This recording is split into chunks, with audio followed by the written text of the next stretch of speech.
अपना आज का टॉपिक है हार्डवेयर एंड सॉफ्टवेयर। कल अपना टॉपिक था कंप्यूटर का बेसिक परिचय, है ना। तो कंप्यूटर कैसे बना है, कौन सी जनरेशन आई थी, स्टार्ट करते हैं तब क्या होता है, बूटिंग प्रोसेस, सारी मैंने चीजें बताई थी। आज अपना सबसे ज्यादा क्वेश्चन भी इसी में से आते हैं, तो कंफ्यूजन वाला टॉपिक भी यही रहते हैं दोनों। अब हार्डवेयर की बात करें तो हार्डवेयर के अंदर अपने पास वो डिवाइसेस, यानी अगर आपको कोई बोले डिवाइसेस तब भी वो क्या होती है, हार्डवेयर की बात करें। सॉफ्टवेयर में ऑल टाइप सॉफ्टवेयर, सारे टॉपिक अपन कंप्लीटली क्लियर करेंगे। तो हार्डवेयर वो डिवाइसेस होती है जो अपन कंप्यूटर में जिनको आराम से छू हुए देख सकते हैं, यानी दोनों काम होते हैं। चाहे आप मॉनिटर देखो, कीबोर्ड देखो, mouse, printer, scanner, mic, speaker, headphone, ठीक है ना। ये जितने भी वेबकैम, वीसीआर, बारकोड रीडर वगैरह जितने भी डिवाइसेस काम में लेते हो, चाहे इनपुट की हो, आउटपुट की हो, प्रोसेसिंग की हो, स्टोरेज की हो, वो सारी डिवाइसेस क्या कहलाती है, हार्डवेयर। क्लियर? एकदम माइंड से कुछ भी डाउट हो तो मुझे बता देना वापस। सॉफ्टवेयर की बात करें तो वो डिवाइसेस यानी कंप्यूटर के वे पार्ट, यानी वो भाग जिनको हम सिर्फ देख सकते हैं, छू नहीं सकते। जैसे आप कंप्यूटर में कुछ भी चल रहा है, कोई फाइल आ रही है तो आप उसको टच नहीं कर पा रहे हो, अंदर पता है सारा डेटा पड़ा है, फाइल सेव हो रही है, फोल्डर बना लिया आपने, आई बात समझ रहे? अंदर आपने एमएस ऑफिस इंस्टॉल किया तो एमएस ऑफिस में वर्ड ओपन कर रहे हो, एक्सेल ओपन कर रहे हो, एमएस पेंट ओपन कर रहे हो। इसके अलावा कोरल ड्रॉ डिजाइनिंग का काम कर रहे हो, कोरल ड्रॉ ओपन कर रहा है, जो नक्शे बना रहा है ऑटोकैड ओपन कर रहा है, पेंटिंग का काम कर रहे हो तो एमएस पेंट ओपन कर रहे हो, तो वो सारे क्या हो गए, सॉफ्टवेयर। क्लियर? तो दो चीजें अपने पास, हार्डवेयर एंड सॉफ्टवेयर। अपन पहली हेडिंग लिखो आप लोग, हार्डवेयर।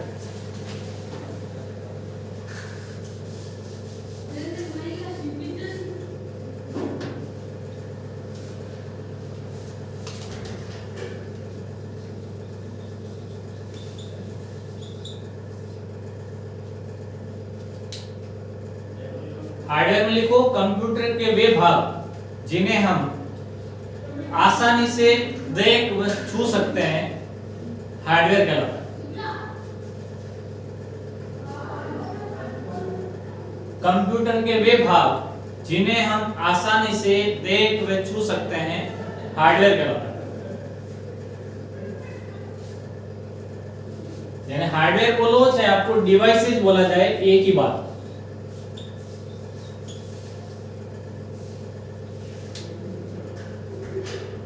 अब ये कितने टाइप का होता है ये ध्यान रखना है। सबसे पहले लिखो इनपुट डिवाइस,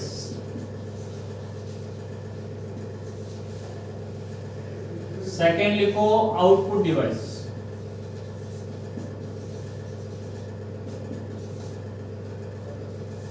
थर्ड लिखो processing device,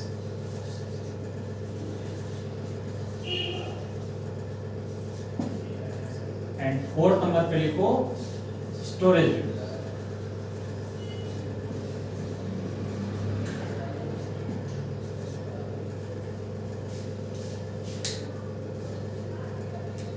first input device की अगर बात करें तो कंप्यूटर के वे भाग यानी वो डिवाइसेस जो कंप्यूटर में डेटा इनपुट करने का कार्य करती है, इनपुट डिवाइस कहलाती है। वो डिवाइसेस जो कंप्यूटर में डेटा इनपुट करने का कार्य करती है, इनपुट डिवाइसेस कहलाती है। आ रहा समझ में? जैसा नाम है, कंफ्यूज होना ही नहीं। अब इनपुट कहां जा रहा है, कंप्यूटर क्या, यूजर से कोई मतलब, यूजर इसके तो इनपुट डिवाइस के थ्रू कंप्यूटर में क्या देता है, इनपुट देता है, डायरेक्ट बोल के इनपुट नहीं जा रहा है ना। आउटपुट डिवाइस वो डिवाइस है जो कंप्यूटर से डेटा आउटपुट के रूप में प्राप्त करता है, वो आउटपुट डिवाइसेज होती है। प्रोसेसिंग का मतलब होता है गणना करना, प्रोसेसिंग का मतलब गणना करना, यानी वो डिवाइस है जो कंप्यूटर में कैलकुलेशन का काम करती है, जो होता है आपका प्रोसेसर, सीपीयू। नेक्स्ट आता है अपने पास स्टोरेज डिवाइसेस, यानी कंप्यूटर के वे पार्ट या डिवाइसेस जो कंप्यूटर में डेटा स्टोर करके रखते हैं, वो स्टोरेज डिवाइस कहलाते हैं, यानी सेव करके रखते हैं। यानी ये एक तरह की पूरी मेमोरी वाला पार्ट हो गया, जो मेमोरी टॉपिक अपन पूरा पढ़ेंगे एकदम क्लियर। आ गया समझ में? तो कंप्यूटर में हार्डवेयर कितने टाइप का हुआ, 4 टाइप का। इनपुट डिवाइसेस वो डिवाइसेस जो कंप्यूटर में डेटा इनपुट करने का कार्य करती है, इनपुट डिवाइस कहलाती है। वो डिवाइसेस जो कंप्यूटर से डेटा आउटपुट प्रदान करती है या आउटपुट प्राप्त करती है, वो आउटपुट डिवाइसेस कहलाती है। प्रोसेसिंग डिवाइस है जो डेटा प्रोसेस करने का कार्य करती है, जो होता है आपका सीपीयू यानी प्रोसेसर। स्टोरेज डिवाइस है जो कंप्यूटर में डेटा स्टोर या सेव करके रखता है, वो सारी डिवाइसेस स्टोरेज डिवाइसेस। आया इतना समझ में? अब फर्स्ट हेडिंग वापस लिखो, इनपुट डिवाइस।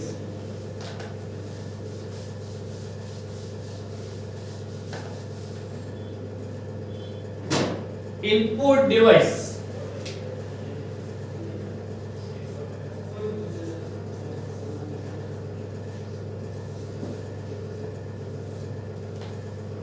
अब आपसे नाम पूछे जाते हैं एग्जाम के अंदर, इनमें से कौन सी इनपुट डिवाइस है, इनमें से कौन सी इनपुट डिवाइस नहीं है। तो तभी पता चलेगा जब अपने को इनपुट डिवाइस के बारे में पहले से कंप्लीट नॉलेज हो। अब जब तक कंप्लीट नहीं पढ़ोगे, रट के जाओगे और एक भी डिवाइस का नाम चेंज हो गया तो पूरा क्वेश्चन आपके लिए कंफ्यूज हो जाएगा। रट नहीं सकते सब्जेक्ट, प्रॉपर वे में समझो आराम से। मैं एक एक डिवाइस सारी बता दूंगा, इनपुट डिवाइसेज कौन कौन सी होती है। तो अब इनपुट डिवाइसेज कौन कौन सी है, बेसिक जो आप लोग अभी देख रहे हो वो नाम बताओ सारे।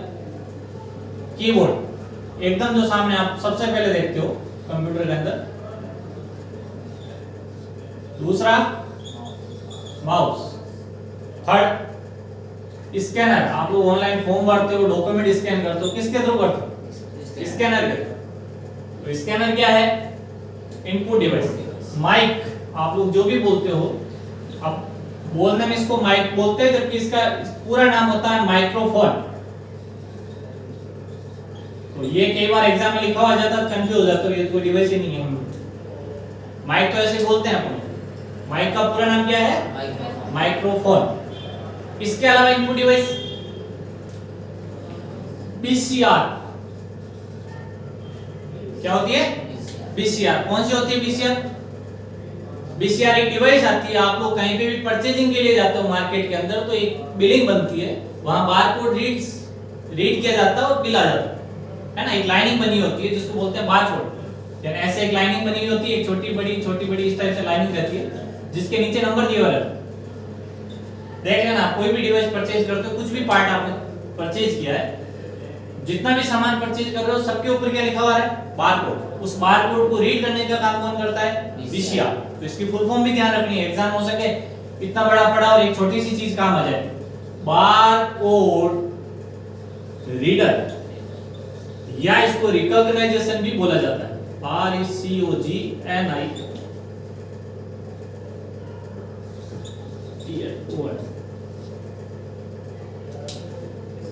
आया समझ में? पहला क्या है? बीसीआर। इसके अलावा आप लोग जो ओएमआर शीट पे एग्जाम देते हो, वो होती है ओएमआर शीट, लेकिन उस ओएमआर शीट को रीड करने के लिए क्या होती है? OMR machine, optical mark reader. इसका भी नाम ध्यान रखना है, ऑप्टिकल मार्क रीडर या रिकॉग्नाइजेशन, वही है। आया समझ में? बीसीआर, ओएमआर, एक आता आपका एमआईसीआर। अब ये कहां यूज होता है? Magnetic ink character reader.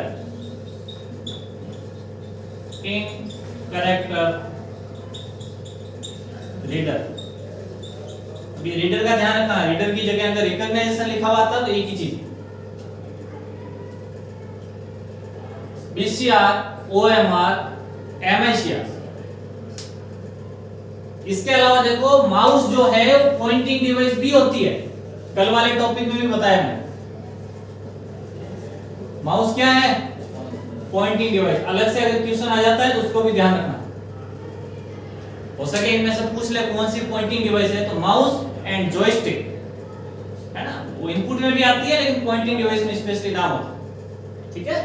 अब एमआईसीए के बाद आपके पास इनपुट डिवाइस के रूप में आता है वेबकैम, जो कैमरा आप लोग यूज करते हो, वो जॉयस्टिक गेम खेलने के लिए जो काम में लेते हैं वो। ये सारे क्या हैं? Input devices. इसके अलावा थंब इंप्रेशन मशीन, जहां पे आप अंगूठा लगाते हो, आई स्कैनर, जो आधार वगैरह आप लोग बनाने गए तो आई स्क्रिप्शन जो आ रहा है, वो भी क्या है? Input device. अब इतने नाम बता रहे हैं, कंफर्म पता चल जाएगा इनमें से कौन सी इनपुट डिवाइस है या कौन सी नहीं है। तो वो डिवाइस है जो कंप्यूटर में डेटा इनपुट करने का कार्य करती है। इनपुट डिवाइसेज होती है, ये सारी इनपुट डिवाइसेज हैं, keyboard, mouse, scanner, joystick, mic, VCR, MICR, OMR. MICR क्या होता है? आपके एग्जाम में ये पूछा जाए कि चेक पे साइन सही है नहीं है, आप लोगों ने जो अमाउंट भरा वो ये सिग्नेचर जो किए वेरिफिकेशन बैंक में किया जाता है, किसके थ्रू किया जाता है? एमआईसीआर। किसी ने बोला फिर मेरे जाली नोट साइन हो गए, सही नहीं है, मैंने किए नहीं थे, किसी और ने किए, तो किसके थ्रू होता है? एमआईसीआर मशीन के थ्रू चेक किया जाता है। नोट भी वेरिफिकेशन लास्ट में जो इंक आती है वो भी मैग्नेटिक इंक रिकॉग्निशन के थ्रू ही चेक की जाती है। वो इंक देखना नोट पे अलग होती है, वैसे इंक कहीं नहीं बनती रिजर्व बैंक के अलावा। ये सारी क्या है? Input devices.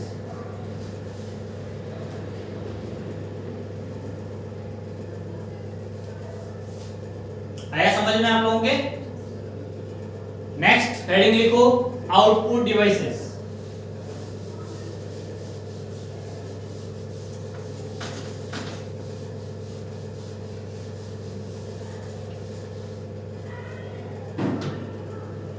Output devices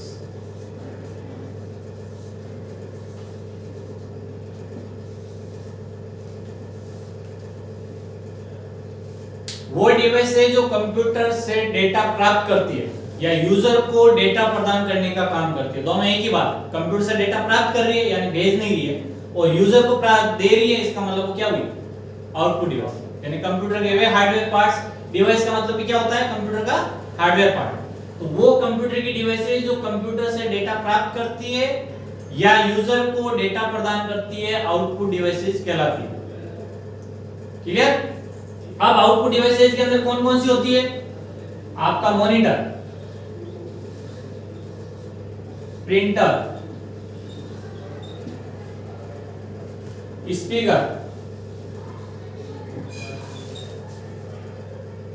plotter. अब ये नया नाम सुने हुए तो एकदम अजीब लगेगा। प्लॉटर दिमाग नहीं पढ़ते हो तो प्लॉटर रहेगा तो सोचोगे ये तो कोई डिवाइस ही नहीं, पता नहीं क्या। अब देखो डिफरेंट है सब में।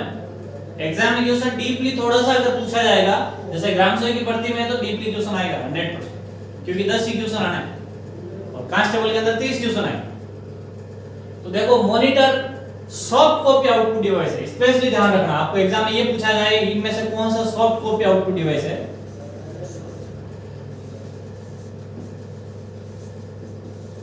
सॉफ्ट कॉपी आउटपुट डिवाइस का मतलब क्या हुआ? मॉनिटर तो आउटपुट देगा ही देगा, आप चेंज नहीं कर सकते। आप दूसरा मॉनिटर लगाओगे तब भी क्या आएगा? रिजल्ट तो वही आएगा। यानी जो चेंजेबल नहीं है वो सॉफ्ट कॉपी। जो हार्ड कॉपी अपने को हाथ में मिलता है वो कौन देता है?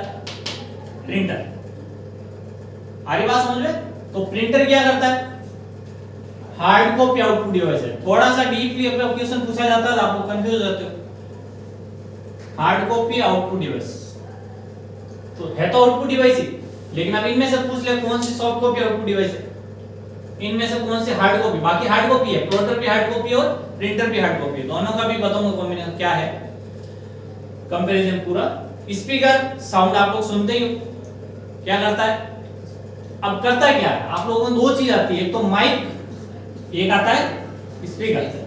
आप लोगों से हेडफोन भी हो सकता है। हेडफोन अगर विदाउट माइक है तब तो वो आउटपुट डिवाइस है। हेडफोन विदाउट माइक है तो क्या हुआ?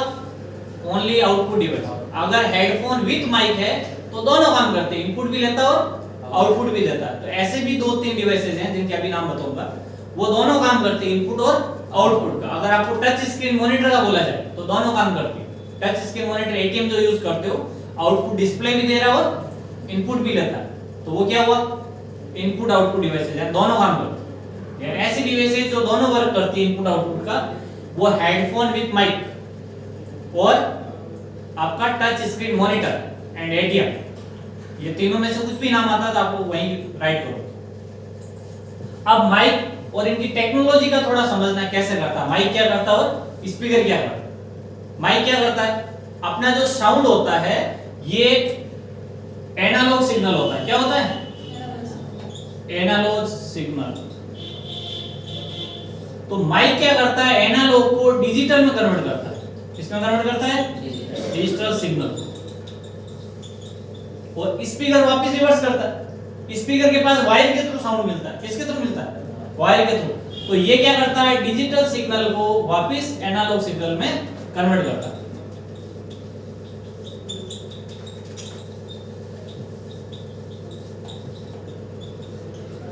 आगे टेक्निक समझ में?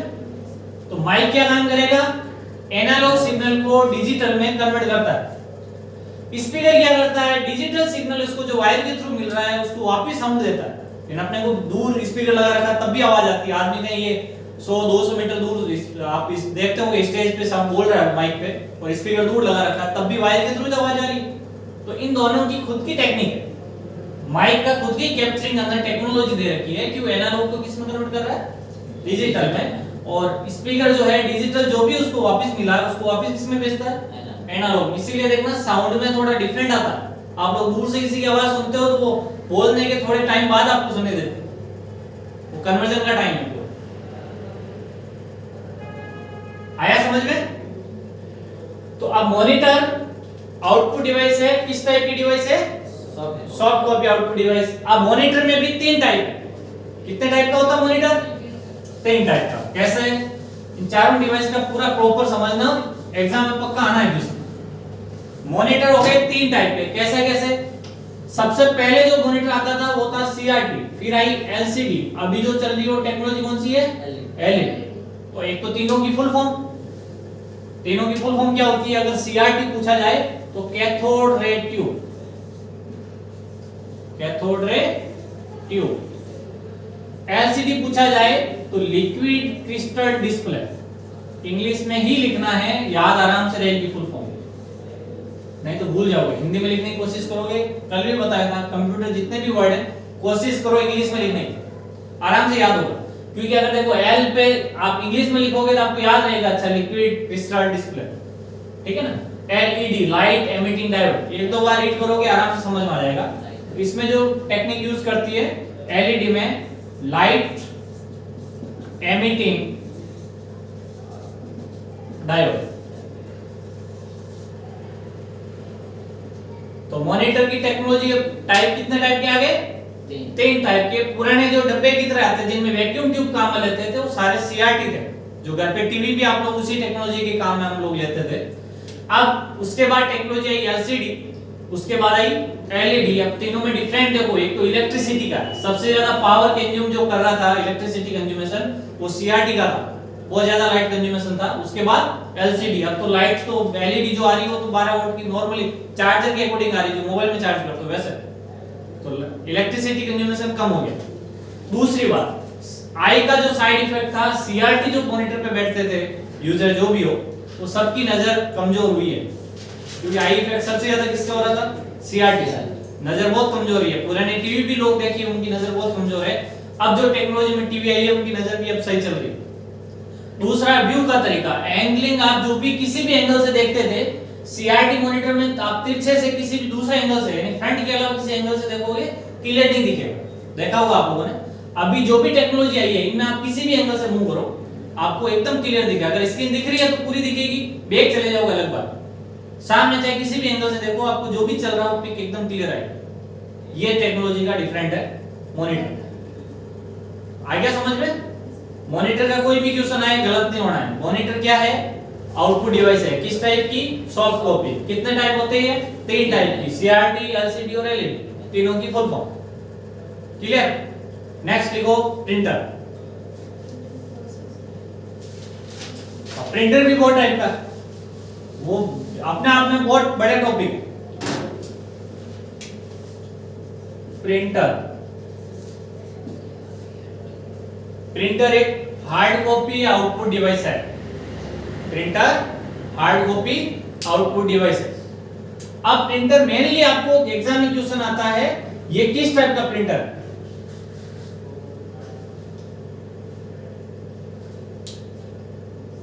देखो, जो आपको पेपर पे यानी कागज पे जो प्रिंट देता है वो होता है प्रिंटर। प्रिंटर क्या करता है? पेपर पे प्रिंट। देखा होगा कहीं और प्रिंट लेते होगे, शीट पे आएगा, हो सके पेपर की क्वालिटी डिफरेंट हो सकती है लेकिन आएगा पेपर पे प्रिंट। ये काम किसका है? प्रिंटर।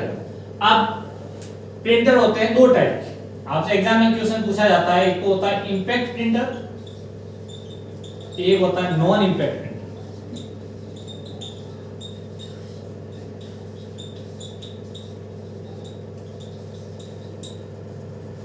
इंपैक्ट प्रिंटर का मतलब होता है ऐसे प्रिंटर जिनमें हैमर का यूज किया जाता है। हैमर मतलब हथौड़ा, हैमर का मीनिंग यही होता है, लेकिन उनमें की स्ट्राइक होती है। पहले आप लोगों ने टाइपिंग मशीन देखी होगी, टक टक कर करके आगे प्रिंट होता था रिबन पे, वो स्ट्राइक करती तब जाके प्रिंट छपता था पेपर पे। वैसे ही पहले प्रिंटर आता था, जैसे टेक्नोलॉजी थी वैसे ही था। तो वो प्रिंटर सारे क्या होते हैं, इंपैक्ट प्रिंटर, जो आवाज करते थे बहुत ज्यादा। पहले देखा होगा आप लोग बिल वगैरह लेने जाते, हॉस्पिटल में जाते, बहुत आवाज आती थी प्रिंटर में। तो वो सारे प्रिंटर कौन से हैं, इंपैक्ट है। अभी जो सारे चल रहे हैं वो कौन से हैं, नॉन इंपैक्ट प्रिंटर। ऐसे प्रिंटर जिनमें हैमर का यूज नहीं किया जाता है वो सारे क्या हैं, नॉन इंपैक्ट प्रिंटर, यानी ये प्रिंटर आवाज नहीं करता। तो अब ये किस टाइप के प्रिंटर हुए, इंपैक्ट प्रिंटर के अंदर दो टाइप के प्रिंटर हैं आपके पास। एक तो होता है करेक्टर प्रिंटर, क्या होता है, करेक्टर प्रिंटर। एक होता है लाइन प्रिंटर। और ये नॉन इंपैक्ट जितने भी प्रिंटर हैं वो सब के सब क्या कहलाते हैं, पेज प्रिंटर। अब कौन कौन से होते हैं पेज प्रिंटर में, यानी नॉन इंपैक्ट प्रिंटर कौन कौन से हैं, लेजर प्रिंटर, इंकजेट प्रिंटर, ये होता है thermal printer.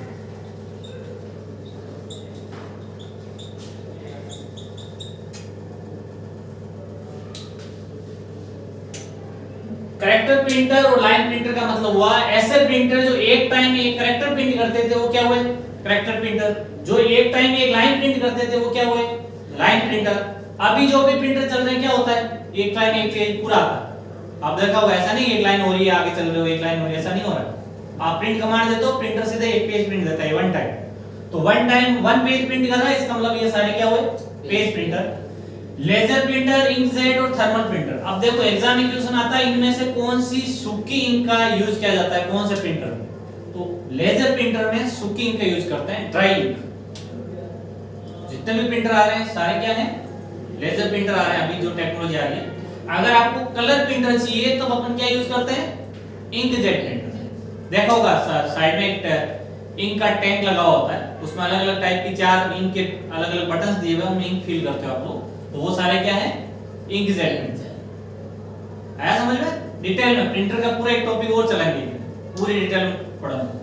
Character printer, line printer. Character printer में ऐसे प्रिंटर जो वन टाइम में वन करेक्टर ही प्रिंट करते हैं, डेजी व्हील। इतना डिटेल में एग्जाम में नहीं आएगा लेकिन आपको ध्यान रखना, Daisy wheel printer, drip printer, drum printer, ये सारे क्या थे, करेक्टर प्रिंटर। तो करेक्टर प्रिंटर में एग्जांपल आपको याद होगा ना, वही ये थोड़ा सा समझना है कि प्रिंटर दो टाइप के हैं, इंपैक्ट प्रिंटर और non impact printer. Impact printer वो प्रिंटर है जिनमें हैमर का यूज किया जाता है, जो आवाज ज्यादा करते हैं, नॉइज करते हैं।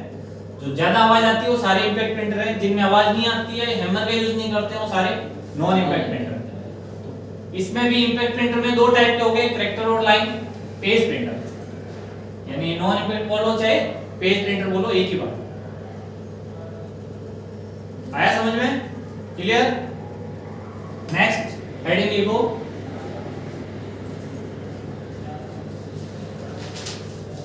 स्पीकर। वो पता ही है वैसे, स्पीकर तो बता ही दिया। नेक्स्ट लिखो प्लॉटर। स्पीकर कोई अलग नहीं आता, प्लॉटर।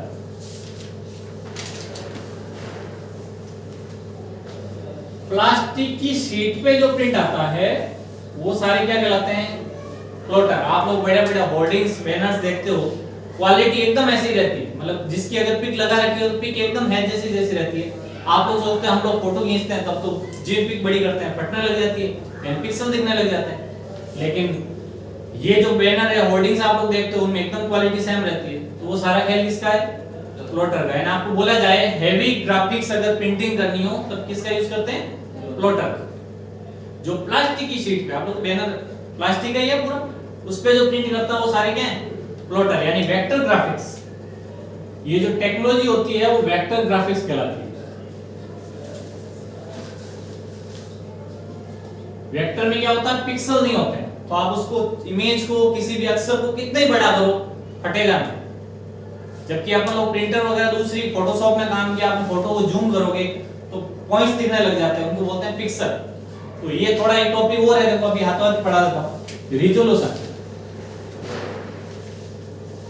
आपको पूछा जाए स्क्रीन रिजोल्यूशन का मतलब क्या होता है? स्क्रीन रिजोल्यूशन का मतलब होता है नंबर ऑफ पिक्सेल्स, यानी स्क्रीन के ऊपर पिक्सल की संख्या जो होती है वो क्या कहलाती है, रिजोल्यूशन। लिखो पिक्सल की संख्या रिजोल्यूशन। जितनी रिजोल्यूशन हैवी होगा उतनी क्वालिटी अच्छी आती है। तो आप लोग मॉनिटर पे जो रिजोल्यूशन अगर किसी ने कम कर रखा है तो उसका प्रिंटिंग जो आउटपुट आ रहा है मॉनिटर पे वो डिस्प्ले थोड़ा लाइट आएगा। अगर वही रिजोल्यूशन आपका हैवी दे रखा है तो आउटपुट एकदम क्लियर आएगा। तो रिजोल्यूशन का मतलब क्या हुआ, नंबर ऑफ पिक्सेल्स। जितनी पिक्सल की जो संख्या होती है पर्टिकुलर एरिया के अंदर, पिक्सल की संख्या क्या कहलाती है, रिजोल्यूशन। क्लियर? ये थी अपनी आउटपुट डिवाइसेस, यानी पहला टॉपिक था अपना इनपुट डिवाइसेस, सेकंड टॉपिक था output devices. Next processing device.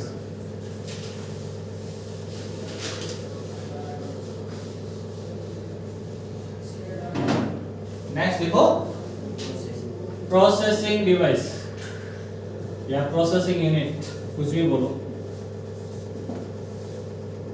इसके अंदर क्या आता है, सीपीयू जो आपका प्रोसेसर, ये कल टॉपिक हो गया था। सीपीयू दो पार्ट में डिवाइड किया हुआ है, control unit and arithmetic and logic unit. ये दोनों पार्ट किसके हैं, सीपीयू के। तो सीपीयू कौन सी डिवाइस हुई, प्रोसेसिंग डिवाइस, यानी वो डिवाइस है जो कंप्यूटर में डेटा प्रोसेस करने का कार्य करती है, प्रोसेसिंग डिवाइस कहलाती है। सीपीयू की फुल फॉर्म ध्यान रखनी है, सेंट्रल प्रोसेसिंग यूनिट। सीयू की फुल फॉर्म ध्यान रखनी है, control unit.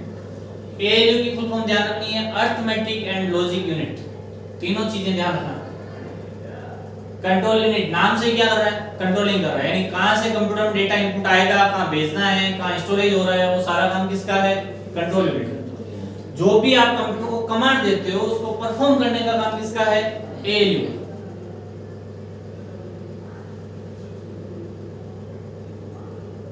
Clear? Next storage devices.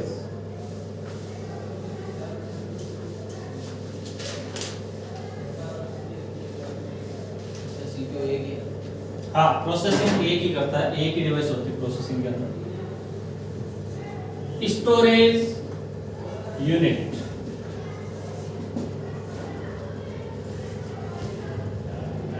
Storage का मतलब होता है डेटा, यानी वो डिवाइस है जो कंप्यूटर में डेटा स्टोर करके रखता है, वो सारे क्या कहलाते हैं, स्टोरेज यूनिट।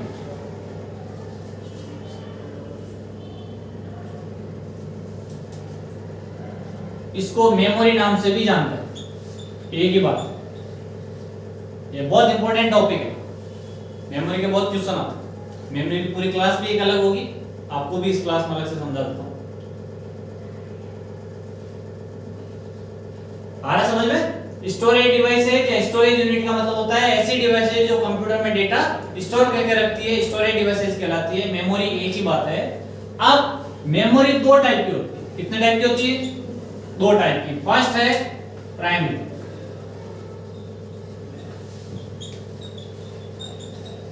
सेकंड है सेकेंडरी मेमोरी, जैसा नाम वैसे।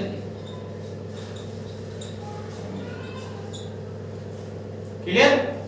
अब प्राइमरी मेमोरी, टेम्परेरी मेमोरी बोलते हैं इसको, जहां डेटा परमानेंट सेव नहीं होता है वो प्राइमरी मेमोरी होती है। ये भी दो टाइप की, रैम एंड रोम। क्वेश्चन पक्का आता है। सेकेंडरी मेमोरी मतलब जहां डेटा परमानेंट स्टोर करके रहता है, वो सारी डिवाइसेस क्या कहलाती है? परमानेंट डेटा स्टोर, वो सारी secondary storage device. Primary memory temporary memory कहलाती है। इसके दो पार्ट है, रैम एंड रोम। अब आपके एग्जाम में क्वेश्चन कैसे आते हैं वो देखो।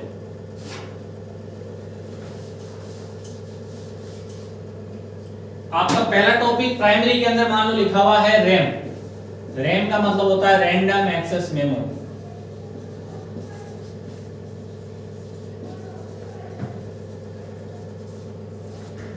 रैंडम एक्सेस मेमोरी, इसको बोलते हैं वोलेटाइल मेमोरी।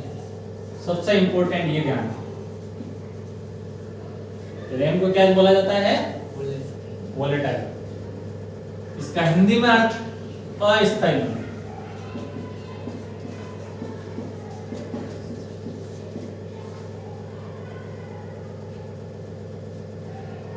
यानी कंप्यूटर के शटडाउन होने पर या पावर जाने पे या लाइट जाने पर कंप्यूटर के शटडाउन जब हो जाता है, इसमें स्टोर डेटा डिलीट हो जाता है। यानी ऐसी कौन सी मेमोरी जिसमें कंप्यूटर के शटडाउन होने पर डेटा डिलीट हो जाता है, वो क्या कहलाती है? रैम।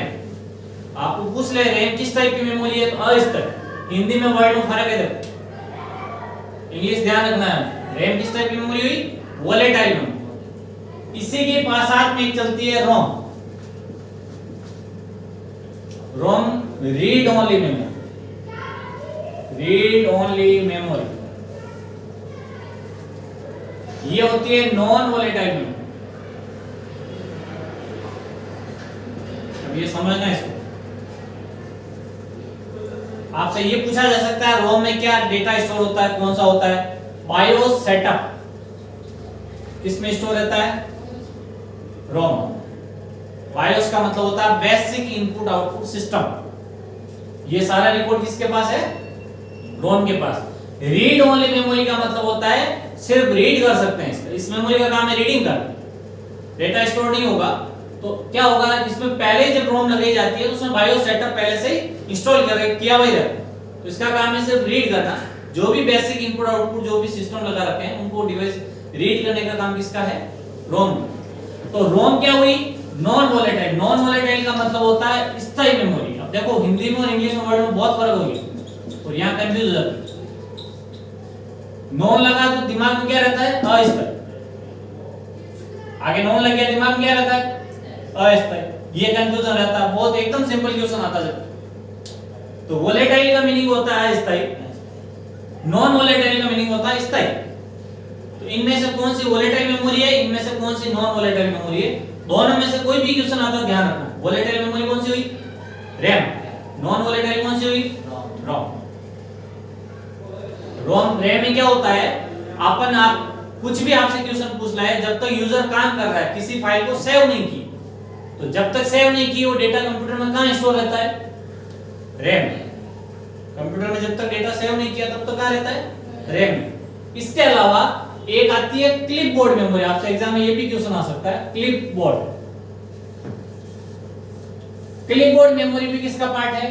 रैम का। क्लिपबोर्ड में क्या होता है, कंप्यूटर में वर्क करते समय यूजर बहुत सारे डेटा को कट कॉपी करता है। क्या करता है? Cut copy. वो कट कॉपी कहीं ना कहीं मेमोरी में जाके सेव होती है, तभी वो क्या होती है? पेस्ट। आप लोग वापस उसको पेस्ट करते हो तो वापस आ जाती है। तो वो जो कट कॉपी करते हो कहां जाके सेव होती है? क्लिपबोर्ड में। आ रहा समझ में? जो भी डेटा कट कॉपी किया वो कहां जाके स्टोर हुआ? क्लिपबोर्ड मेमोरी में। इसीलिए जब वापस जरूरत होती है तो वापस मिल जाता है। लेकिन कंप्यूटर के शटडाउन होने पर अगर वापस स्टार्ट होता है तो आपको डेटा नहीं मिलता। आप पेस्ट करोगे, पेस्ट होगा ही, क्योंकि वो किसका पार्ट था? रैम का। और रैम किस टाइप की मेमोरी है? वोलेटाइल, जिसमें कंप्यूटर के शटडाउन होने पर उसमें जो भी डेटा होता है वो लॉस्ट हो जाता है, यानी खाली हो जाती है। क्लियर? दोनों टॉपिक प्राइमरी मेमोरी में रैम और रोम, दोनों टॉपिक क्लियर होने चाहिए। रैम दो टाइप की होती है। कितने टाइप की होती है? S RAM, static RAM, D RAM, dynamic RAM. अपन लोग कंप्यूटर में जो भी काम में लेते हैं डी रैम काम आता है। रोम का पूछा जाए तो रोम तीन टाइप की, P ROM programmable read only memory, electrical programmable read only memory, erasable electrical programmable read only memory.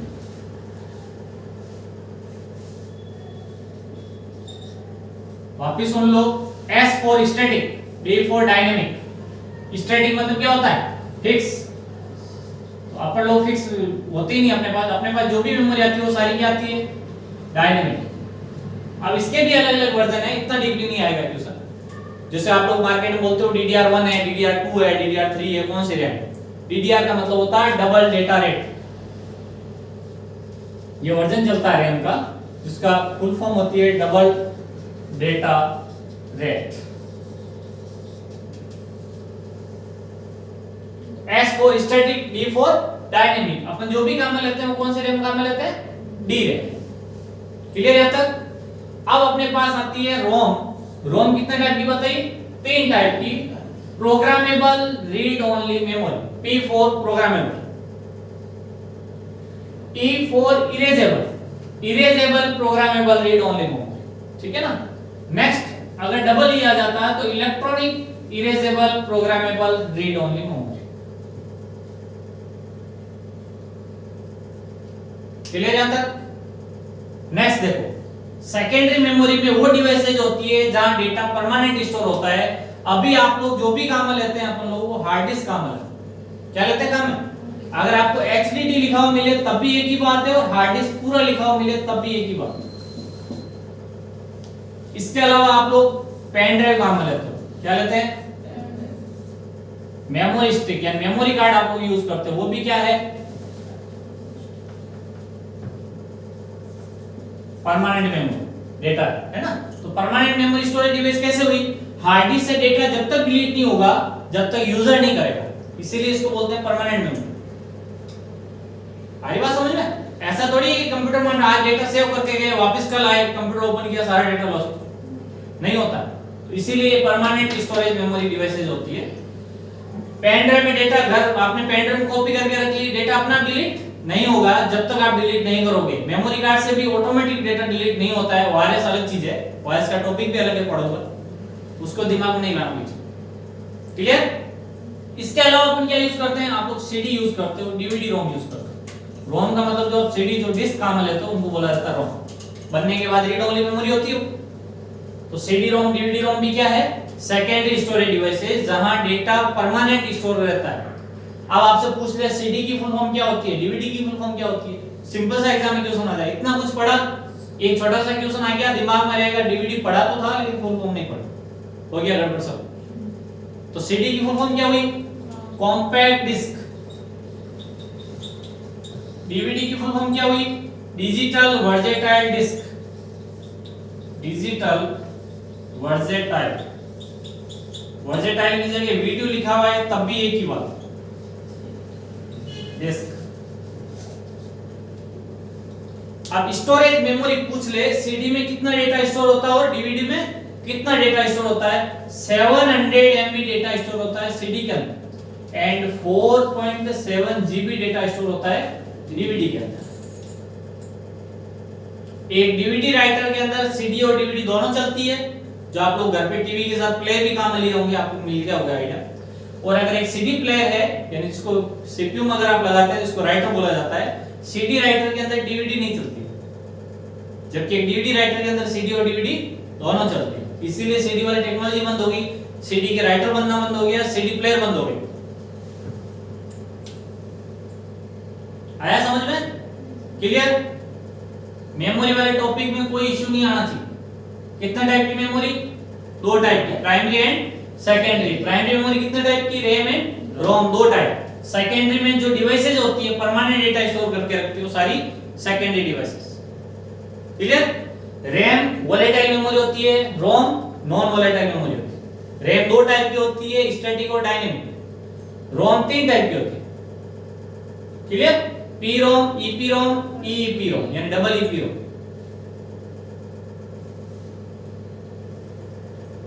तो पहला इनपुट डिवाइसेस, यानी वो डिवाइसेस जो डेटा कंप्यूटर में इनपुट करने का काम करती है, वो सारी इनपुट डिवाइसेस।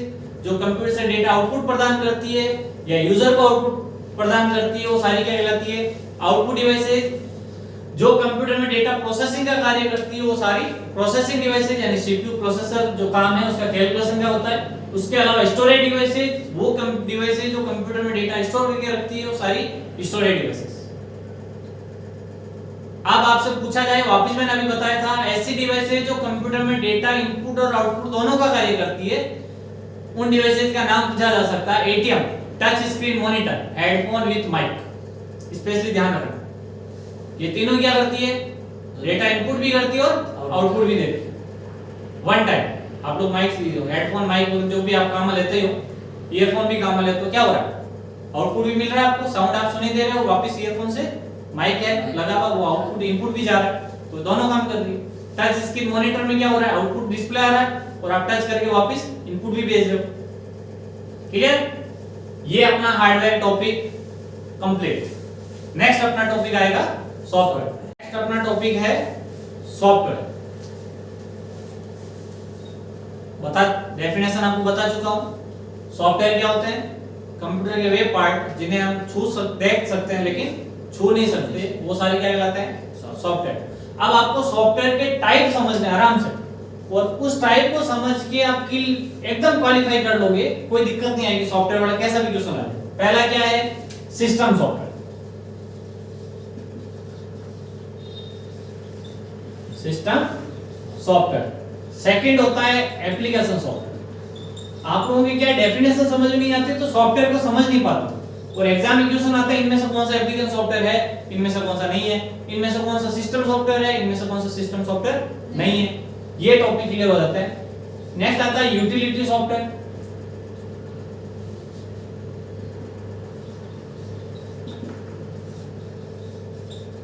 यूटिलिटी सॉफ्टवेयर के बाद में आपके ट्रांसलेटर भी यूज होता है, तो किसी प्रोग्रामिंग लैंग्वेज में लिखे गए प्रोग्रामिंग कोड को ट्रांसलेट करता है।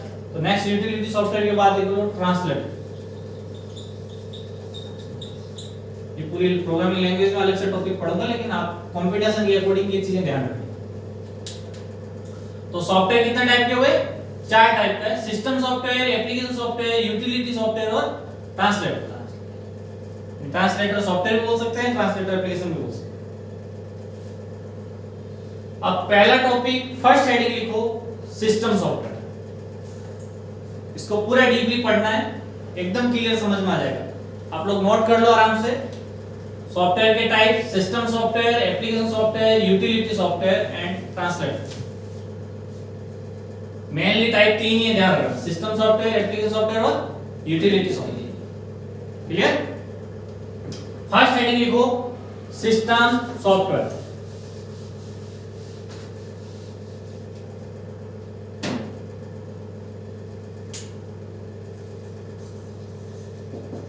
सिस्टम सॉफ्टवेयर को बोला जाता है ऑपरेटिंग सिस्टम। क्या कहते हैं? Operating system. कल मैंने एक स्टार्टिंग टॉपिक बताया था, कंप्यूटर को जब स्टार्ट करते हैं तो बूटिंग प्रोसेस होता है। क्या होता है? बूटिंग प्रोसेस जी कंप्लीट होता है। तो बूटिंग प्रोसेस में क्या होता है? ऑपरेटिंग सिस्टम बूट होता है। ऑपरेटिंग सिस्टम का शॉर्टकट में आपको ऐसा भी लिखा हुआ मिल सकता है, ओएस। वो भी क्या है? ऑपरेटिंग सिस्टम की ही बात चल रही है। क्लियर? तो अब सिस्टम सॉफ्टवेयर यानी कंप्यूटर का मेन पार्ट, बिना ऑपरेटिंग सिस्टम के या सिस्टम सॉफ्टवेयर के कंप्यूटर स्टार्ट ही नहीं होगा।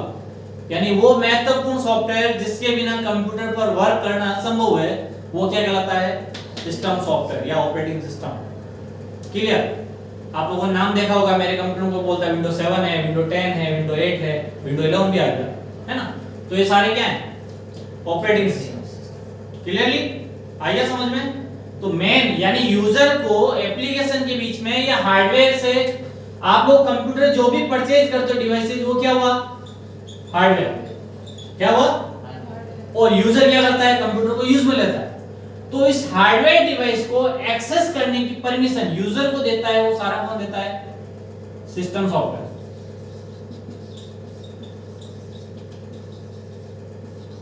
यानी इंटरफेस प्रदान करता है। जब तक कंप्यूटर ऑपरेटिंग सिस्टम नहीं होगा, कंप्यूटर क्या होगा? स्टार्ट ही नहीं होगा। तो आप लोग वर्क किस पे करते हो? सॉफ्टवेयर पे, ऑपरेटिंग सिस्टम। आप लोगों ने परचेज किया तो हार्डवेयर किया, अंदर इंस्टॉलेशन में क्या करते हो? ऑपरेटिंग सिस्टम इंस्टॉल करते हो। कोई बोलता है कंप्यूटर को फॉर्मेट करना है, फॉर्मेट करने का भी मतलब क्या हुआ? नया ऑपरेटिंग सिस्टम इंस्टॉल कर रहे हैं। पहले वाले को फॉर्मेट कर रहे हैं और नया इंस्टॉल कर रहे हैं। नए का मतलब होता है सेम वर्जन भी कर सकते हो और लेटेस्ट वर्जन भी कर सकते हो, डिपेंड करता है आपकी जो डिवाइस है वो सपोर्टेबल है या नहीं। क्लियर? आया समझ में? कंप्यूटर का सॉफ्टवेयर में मेन चीज क्या होती है? सिस्टम सॉफ्टवेयर, या जिसको बोलते हैं ऑपरेटिंग सिस्टम। ये होता है 2 टाइप। कितने टाइप का होता है? 2 टाइप का। कैसे? एक होता है कमांड यूजर इंटरफेस, एक होता है graphical user interface. CUI, command या कैरेक्टर यूजर इंटरफेस।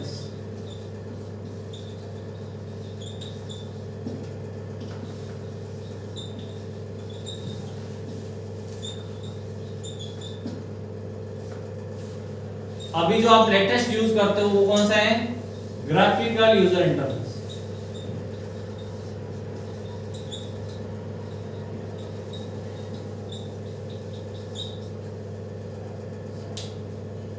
आया समझ में? तो ऑपरेटिंग सिस्टम कितना टाइप का हुआ? दो टाइप का। अब एग्जाम में क्वेश्चन आपको देखो या तो आएगा डिफरेंट, इनमें से कौन सा ऑपरेटिंग सिस्टम है, इनमें से कौन सा नहीं है, क्लियर? या इनमें से कौन सा कमांड यूजर इंटरफेस है, या इनमें से कौन सा ग्राफिकल यूजर इंटरफेस है, या CUI की फुल फॉर्म, GUI की फुल फॉर्म।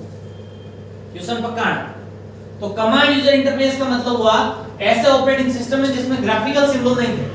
आज लोग अभी जो कंप्यूटर काम में लेते हो, आप लोग क्लिक करते हो काम हो जाता है, मिनिमाइज हो गया, क्लोज हो गया, ओपन हो गया, सारा काम किससे हो रहा है? ग्राफिकल। तो वो सारे क्या है? ग्राफिकल यूजर इंटरफेस वाला ऑपरेटिंग सिस्टम। यानी जब से GUI यानी ग्राफिकल यूजर इंटरफेस वाला ऑपरेटिंग सिस्टम आए हैं, तभी से लोगों जागरूक हुए लोग कंप्यूटर चलाने के। पहले लोग डरते थे क्योंकि उसमें सारा क्या था? कमांड के थ्रू काम था और हिंदी तो थी ही नहीं, तो सारी किस में थी? इंग्लिश में। जिसकी इंग्लिश में पकड़ अच्छी है, दूसरी बात आपको हर इंटरफेस याद रखना पड़ता था। अगर फोल्डर भी बनाना तो आज के टाइम में क्या करते हो? राइट क्लिक करते हो, न्यू में जाते हो, फोल्डर बन जाता है। हो रहा है ऐसा? लेकिन उसमें ऐसा नहीं था। तो इनमें से कौन-कौन से ऑपरेटिंग सिस्टम है जो CUI के हैं? MS DOS, जो पहले खुद एक DOS कंपनी का था, माइक्रोसॉफ्ट ने परचेज कर लिया, इसका MS DOS बन गया। इसके अलावा था Linux, इसके अलावा था Unix। ये तीनों ऑपरेटिंग सिस्टम क्या है? Command user interface, CUI। Graphical user interface में विंडो नाम से जो भी है, ठीक है ना, विंडो ऑपरेटिंग सिस्टम विंडो 1 से शुरू हुआ था, फिर 2 आया, फिर 2.3 आया, ऐसे चलते चलते कंप्लीट अभी तक चल रहा है, ठीक है ना। 95 भी आया, विंडो XP भी आया, सब ध्यान रखना है। Window XP, window Vista, window 7, window 8, window 10, window 11 भी आ गया लेटेस्ट। तो ये सारे विंडो नाम से जो भी चलते हैं वो सारे क्या है? Graphical user interface. और जो कमांड यूजर इंटरफेस वाले वो तीन ऑपरेटिंग सिस्टम है, MS DOS, Linux and Unix। अब एक थोड़ा सा हटके टेक्नोलॉजी वाला क्वेश्चन आपसे पूछा जाता है, क्या मान लो किसी कंप्यूटर के अंदर 64 बिट का ऑपरेटिंग सिस्टम है, इसका मतलब आप क्या समझते हो? हो गया गड़बड़ साहब। एक क्वेश्चन ऐसा आया, सारे कंफ्यूज, है ना। तो देखो क्या होता है, अगर आपको कोई बोले मेरे कंप्यूटर के अंदर 16 बिट का ऑपरेटिंग सिस्टम है, कोई बोले मेरे कंप्यूटर के अंदर 32 बिट का ऑपरेटिंग सिस्टम है, कोई बोलेगा मेरे कंप्यूटर में 64 बिट का ऑपरेटिंग सिस्टम, इसका मतलब क्या हो? पहले कंप्यूटर आता था 8 बिट का, कितने का था? 8 बिट मिलकर एक बाइट बनाता है, ठीक है ना। मेमोरी वाला टॉपिक पूरा पढ़ूंगा अलग से। तो 16 बिट का मतलब हुआ एक ऑपरेटिंग सिस्टम एक टाइम के अंदर कितना बिट डेटा प्रोसेस कर रहा था? 16 बिट। फिर टेक्नोलॉजी चेंज हुई, थोड़ा एडवांस हुआ, उसी टाइम के अंदर कितना डेटा प्रोसेस होने लगा? 32 बिट। तो सिस्टम की स्पीड कितनी हो गई? डबल। आ रही बात समझ में? एक ही टाइम में पहले कितना बिट डेटा प्रोसेस हो रहा था? 16 बिट, अब कितना हो रहा है? 32 बिट। तो स्पीड बढ़ गई कंप्यूटर की। अगर वही चीज अभी जो चल रहे हैं लेटेस्ट सारे कौन से हैं? 64 बिट। यानी एक ही टाइम में कितना डेटा प्रोसेस हो रहा है? 64 बिट। यानी टाइम वही है, माना 1 सेकंड है यहाँ पे, लेकिन नैनो और माइक्रो सेकंड नैनो के अंदर काम करता है कंप्यूटर। तो मान लो 1 सेकंड के अंदर डेटा कितना प्रोसेस हो रहा था? 16 बिट। वही सेम एक ही सेकंड के अंदर कितना डेटा प्रोसेस हो रहा है? 32 बिट। वही अब 1 सेकंड के अंदर कितना डेटा प्रोसेस हो रहा है? 64 बिट। इसीलिए कंप्यूटर की स्पीड आज के टाइम में ज्यादा है।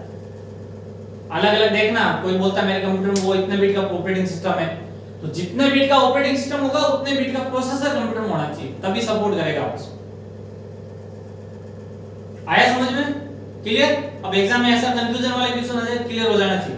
पूछा जाए कितने किसी कंप्यूटर में 32 बिट ऑपरेटिंग सिस्टम का मीनिंग आप क्या समझते हैं, तो उसमें लिखा आएगा 32 बिट डेटा वन टाइम में प्रोसेस करता है, यानी एक समय में 32 बिट डेटा प्रोसेस करता है या गणना करता है। क्लियर? ऑपरेटिंग सिस्टम में कोई क्वेश्चन नहीं रहना चाहिए। आया समझ में? मेन पार्ट सॉफ्टवेयर की मेन चीज क्या होती है? Operating system. बिना ऑपरेटिंग सिस्टम आप दूसरे कोई सॉफ्टवेयर स्टार्ट ही नहीं कर पाओगे, यानी एप्लीकेशन इंस्टॉल ही नहीं होगा। कंप्यूटर के अंदर पहले ऑपरेटिंग सिस्टम इंस्टॉल होगा, तभी पहली बात तो कंप्यूटर स्टार्ट होगा। स्टार्ट होने के बाद ही तभी दूसरे प्रोग्राम इंस्टॉल होंगे, नहीं तो वो इंस्टॉल ही नहीं होगा। उनको प्लेटफॉर्म ही नहीं मिलता है। प्लेटफॉर्म अवेलेबल, यूजर के लिए प्लेटफॉर्म अवेलेबल करने का काम है ऑपरेटिंग सिस्टम। क्लियर? नेक्स्ट लिखो एप्लीकेशन सॉफ्टवेयर। सेकंड टॉपिक लिखो एप्लीकेशन सॉफ्टवेयर।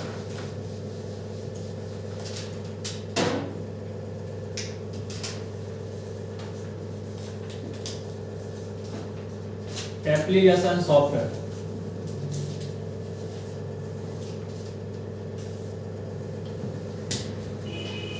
ऐसे सॉफ्टवेयर जिनको किसी पर्टिकुलर मकसद या कार्य के लिए बनाए जाते हैं, वो सारे क्या कहलाते हैं?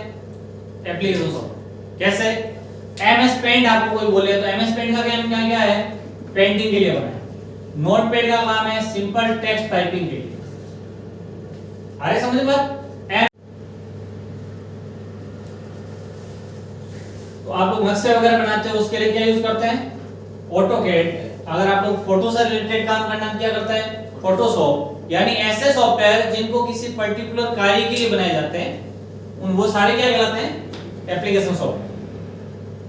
अब इनमें से थोड़ा सा एडवांस एक क्वेश्चन आप लोगों को क्या जाता है, इनमें से कौन सा डेटाबेस सॉफ्टवेयर है वो एप्लीकेशन का टाइप, लेकिन ऐसे सॉफ्टवेयर जो डेटाबेस का काम करता है। डेटाबेस का मतलब होता है आप लोग कोई ऑनलाइन फॉर्म भरा, वो फॉर्म जी सबमिट करते हो तो आपकी स्क्रीन के सामने ब्लैंक हो जाती है इसके, तो वो फॉर्म कहां गया? डेटाबेस में। कहां गया? डेटाबेस के अंदर। तो ये कौन कौन से सॉफ्टवेयर होते हैं, अगर इनमें नाम पूछा जाए आपको, तो MS Access, Oracle, ORACLE, SQL, MySQL, ये सॉफ्टवेयर क्या होता है? डेटाबेस। आएगा समझ में? यानी डेटा को रिकॉर्ड करके रखते हैं। आप लोगों ने कोई भी फॉर्म फिल करते हो ऑनलाइन, है ना, कंप्यूटर में कुछ भी सबमिशन किया, तो सारा आप लोगों ने जैसे बोर्ड का एग्जाम में फॉर्म भरा, है ना, फॉर्म भरने के बाद एग्जाम देते हो, रिजल्ट आता है तो आपसे क्या मांगा जाता है? Roll number. जो ही रोल नंबर एंटर करते हो सारा डेटा आ जाता है। तो ये सारा काम किसका है? Database application. ठीक है?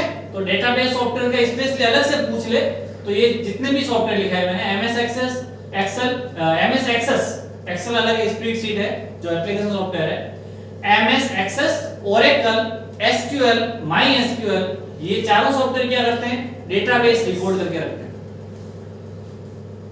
बाकी एप्लीकेशन आएगा समझ में? वो सॉफ्टवेयर जो किसी पर्टिकुलर मकसद या कार्य के लिए बनाए जाते हैं, तैयार किए गए, वो सारे क्या कहलाते हैं? Application software. अब आप लोगों को कंफ्यूजन दूर हो जाना चाहिए। आपको पूछा जाए इनमें से कौन सा एप्लीकेशन सॉफ्टवेयर है, इनमें से कौन सा ऑपरेटिंग सिस्टम है, इनमें से कौन सा ऑपरेटिंग सिस्टम नहीं है, इनमें से कौन सा एप्लीकेशन सॉफ्टवेयर नहीं है, तो आपको दिमाग में आ जाना चाहिए ये सारे एप्लीकेशन में काउंट है। मतलब डेटाबेस नाम आता है तो स्पेशली है, बाकी सारे क्या है? एप्लीकेशन है। इसका भी काम है एक्सेस में डेटा रिकॉर्ड करके रखना, तो उसका भी एक एप्लीकेशन सॉफ्टवेयर ही हो। क्लियर यहां तक? नेक्स्ट अपना सॉफ्टवेयर के अंदर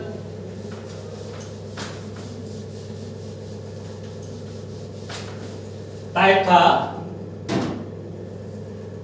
यूटिलिटी सॉफ्टवेयर।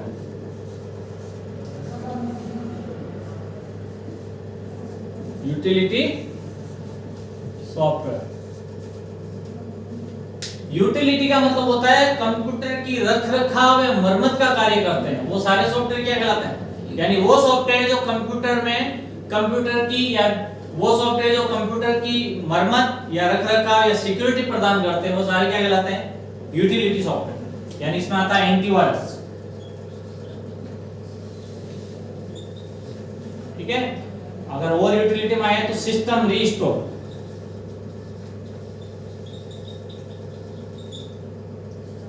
और डिस्क डीफ्रेगमेंटेशन।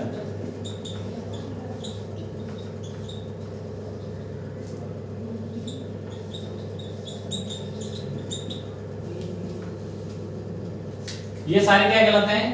Utility software. यानी वो सॉफ्टवेयर जो कंप्यूटर की रखरखाव, रिपेयरिंग, सिक्योरिटी प्रदान करते हैं, वो सारे क्या कहलाते हैं? Utility software. एक आपको मैंने अलग से लिखाया है ट्रांसलेटर, उसका भी रखना याद, इनमें से पूछ ले क्या है, ये नोट कर लो आप। यूटिलिटी सॉफ्टवेयर कुछ भी नहीं है, ज्यादा पढ़ते ही नहीं हो, या तो पढ़े तो या यूटिलिटी के दिन क्वेश्चन आ जाता, कंफ्यूज हो जाते हो एकदम, क्योंकि वो वहां तक तो पहुंच जाते हो, ऑपरेटिंग सिस्टम और एप्लीकेशन तो पढ़ लेते हैं। अब नेक्स्ट अपने टॉपिक था ट्रांसलेटर। इसको थोड़ा सा समझना आप आराम से, 2 मिनट का टॉपिक है बस, 2 मिनट के अंदर आपको पूरा topic clear. User programming language में प्रोग्राम बनाते हैं अपन लोग, आप लोगों ने सुना होगा सी लैंग्वेज होती है, सी प्लस प्लस होती है, जावा होती है ना। तो उनमें जो भी कोड अपन लिखते हैं, जो प्रोग्राम बनाते हैं, उनको बोलते हैं सोर्स कोड। ट्रांसलेटर क्या करता है, इन सोर्स कोड को ऑब्जेक्ट कोड में ट्रांसलेट कर देता है। और ऑब्जेक्ट कोड में क्या होता है, मशीन कोड या बाइनरी कोड, एक ही बोल रहा हूं। कंप्यूटर क्या समझता है, अभी वही 0 और 1 बाइनरी लैंग्वेज है ना। तो जो भी आपने किसी भी प्रोग्रामिंग लैंग्वेज में जो लिखा है, उसको ऑब्जेक्ट कोड में ट्रांसलेट करता है ट्रांसलेटर। यानी किसी भी प्रोग्रामिंग लैंग्वेज में लिखे गए प्रोग्रामिंग कोड को मशीन कोड में ट्रांसलेट करने वाला सॉफ्टवेयर ट्रांसलेटर। बहुत सिंपल सा टॉपिक, किसी भी प्रोग्रामिंग लैंग्वेज में लिखे गए प्रोग्रामिंग कोड को मशीन कोड में ट्रांसलेट करने वाला सॉफ्टवेयर ट्रांसलेटर। टेक्निकली कोई पूछे डेफिनेशन, ट्रांसलेटर क्या करता है, सोर्स कोड को ऑब्जेक्ट कोड में ट्रांसलेट करता है, खत्म। अब जिसको ये नहीं पता सोर्स कोड क्या होता है, ऑब्जेक्ट कोड क्या होता है, उसके लिए कंफ्यूजन। बाकी एकदम सिंपल सी डेफिनेशन है, ट्रांसलेटर क्या करता है, सोर्स कोड को ऑब्जेक्ट कोड में ट्रांसलेट करता है। अब सोर्स कोड क्या होता है, यूजर जो भी प्रोग्राम बनाता है वो सारे क्या है, सोर्स कोड। ट्रांसलेटर कितने टाइप के हैं,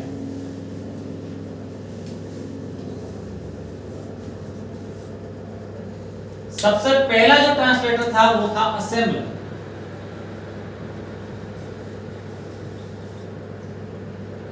फिर आया इंटरप्रेटर,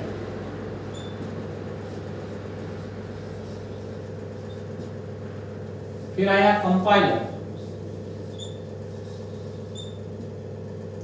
फिर आया थ्रेडर।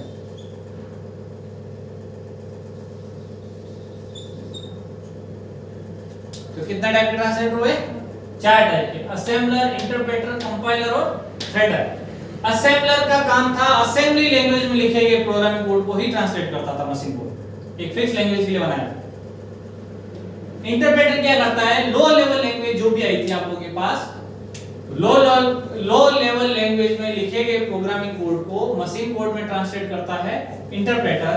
कंपाइलर करता है सी एंड सी प्लस प्लस, इन दोनों लैंग्वेज में लिखे गए प्रोग्रामिंग कोड को ट्रांसलेट करता है कंपाइलर। थ्रेडर करता है जावा में लिखे गए प्रोग्रामिंग कोड को, और अभी नई लैंग्वेज आई आपके सामने पाइथन, सुना होगा आप लोगों ने।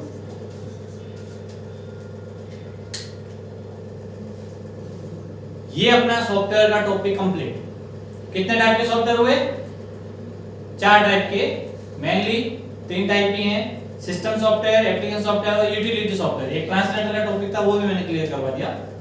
Operating system, main software, application software जिनको किसी पर्टिकुलर कार्य के लिए बनाया जाता है, यूटिलिटी जो कंप्यूटर की रखरखाव, मरम्मत, रिपेयरिंग का काम करते हैं, और ट्रांसलेटर किसी भी प्रोग्रामिंग लैंग्वेज में लिखे गए प्रोग्रामिंग कोड को मशीन कोड में ट्रांसलेट करता है। सारे ट्रांसलेटर भी 4 टाइप का है।